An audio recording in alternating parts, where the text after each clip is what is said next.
নমস্কার বন্ধুরা, কোনো রকম সর্ষে বাটা ছাড়াই আজকে বানিয়ে নিলাম দারুণ স্বাদের চিংড়ি ভাপা। এইভাবে চিংড়ি ভাপা বানালে গ্রেভিটা দারুণ সুন্দর খেতে হয়। এখানে চিংড়ি মাছ ভালো করে ধুয়ে নিয়েছি, আমি কোনো রকম মাথা রাখিনি। এবার নিয়ে নিলাম এর মধ্যে পরিমাণ মতো নুন, হলুদ দিয়ে আর দেব ফেটানো টক দই দিয়ে ভালো করে এটা মাখিয়ে নেব। আর চিংড়ি মাছে যতটা পরিমাণে ঝাল দরকার মানে শুকনো লঙ্কার গুঁড়ো আমি দিয়ে দেবো, দিয়ে ভালো করে এটা ম্যারিনেট করে রেখে দেবো প্রায় আধ ঘন্টা।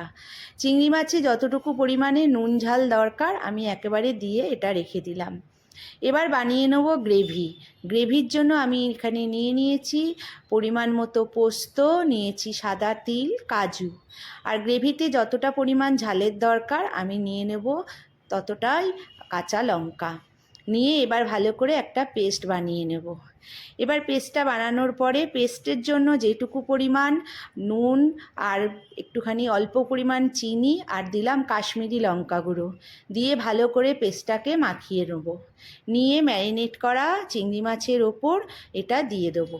এবারে সবটা চিংড়ি মাছের সাথে একসঙ্গে মাখিয়ে নেব। এদিকে নিয়েছি স্টিলের টিফিন কৌটো, এবার চিংড়ি মাছটা ওর মধ্যে দিয়ে দিলাম।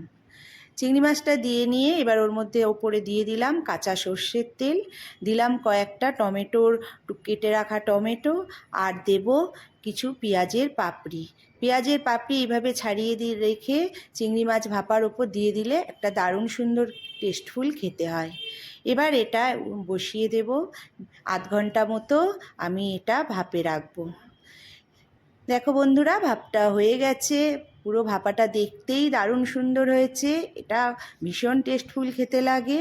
ওপর থেকে একটুখানি ধনেপাতা কুচি ছড়িয়ে দিলাম। এবার এক থালা ভাত অনায়াসে উঠে যাবে।